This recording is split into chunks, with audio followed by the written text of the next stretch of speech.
पिशाचों का रहस्यमयी गांव का राज पार्ट 7। दोस्तों, कहानी सुनने में तभी मजा आएगा जब आप इस कहानी के सारे भाग सुनोगे, जिसका लिंक मैंने डिस्क्रिप्शन में डाला हुआ है। तो चलो कहानी शुरू करते हैं। मृत्युंजय वहां पर बिल्कुल शांत खड़ा था। थोड़ी देर बाद वह बोलता है कि राजा, मुझे आप उस शैतान के बारे में पूरी बात बताए, और हाँ, रात से उसका क्या संबंध है इसके बारे में भी बताए। राजा उसको पूरी बात बताता है। मृत्यु से तुरंत एक योजना तैयार कर लेता है। वह राजा से बोलता है कि वह शैतान आपको मारना चाहता था और आज भी वह आपको ही मरना के लिए आएगा। आपको मारकर शायद बाद में वह पूरे नगर को भी मार दे। हमें सबसे पहले नगर को खाली करवाना होगा और सबको एक सुरक्षित जगह पर भेजना होगा। साथ ही में मुझे कुछ सैनिक चाहिए राजनगर के बीचों बीच एक जाल बिछाने के लिए, ताकि जिससे हम उस शैतान को जाल में फंसा सके।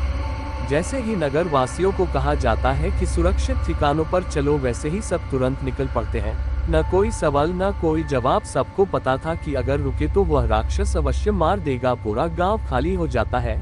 नगर के रास्ते में एक बड़ा सा गड्ढा खुदवाया जाता है। गड्ढे के अंदर बहुत सारे नुकीले भाले लगाते हैं और गड्ढे के बीचों बीच एक छतरीनुमा पट्टा बनाया जाता है जिस पर कोई खड़ा हो सके, और उस पट्टे तक पहुंचने के लिए एक सेतु पुल तैयार किया जाता है। पूरे गड्ढे में ज्वलनशील तेल भर दिया जाता है।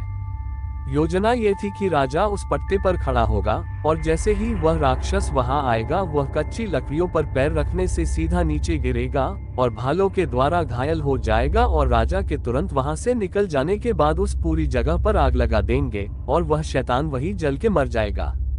योजना बहुत अच्छी है, राजा कहता है, पर यदि योजना में कोई चूक हुई तो? मृत्युंजय बोलता है कि इसके अलावा हमारे पास और कोई रास्ता नहीं है। पर शैतान को वहां तक लाएगा कौन? किसमें इतना साहस है? राजा कहता है। ये काम भी मृत्युंजय अपने ऊपर लेता है। तभी राज दरबार में सैनिक एक औरत को अंदर लेकर आते हैं। ये औरत और कोई नहीं बल्कि मृणाली होती है। असल में मृणाली खुद चलकर राजा के पास आई है। राजा उससे पूछता है कि क्या लेने आई है यहाँ? तेरा इतना साहस, क्या तुझे मौत से डर नहीं लगता? मृणाली कहती है कि महाराज, मुझे इसकी कोई चिंता नहीं है। मुझे क्षमा कर दीजिए, मुझे मेरे बेटे भीमा के आगे कुछ दिखा ही नहीं।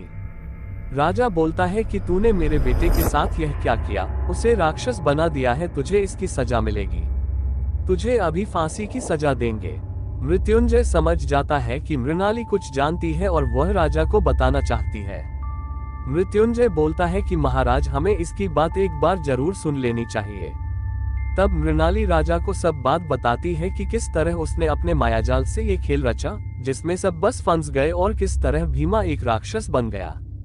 कुछ पाठकों को का ये सवाल होगा कि मृणाली में इतना परिवर्तन कैसे आ गया? वह तो बदला लेना चाहती थी। इसका जवाब आगे कहानी में ही मिलेगा।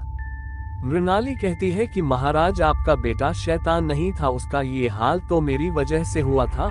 वह राक्षस आपका बेटा नहीं बल्कि भीमा है, पर अब वह भीमा भी नहीं रहा। उसके अंदर नरक का एक शैतानी पिशाच आ गया है, जिसे मैंने आपके बेटे की बलि देकर जगाया है। अपने बेटे की बलि की बात सुनकर और उसके निर्देश होने की बात सुनकर राजा आश्चर्यचकित हो जाता है। उसे यह समझ नहीं आता कि वह अपने भाग्य पर गुस्सा करे या रोए। मृणाली कहती है कि मैंने पहले रानी की मदद से 5 कुंवारी कन्याओं की बलि दी और भीमा को जिंदा किया। महाराज, मैं तो बस आपसे बदला लेना चाहती थी। मुझे नहीं पता था कि वह रानी को भी मार देगा। वह भीमा नहीं है। असल में जो राक्षस भीमा के अंदर है, वह दरअसल शुरू से ही मृणाली को धोखा दे रहा था।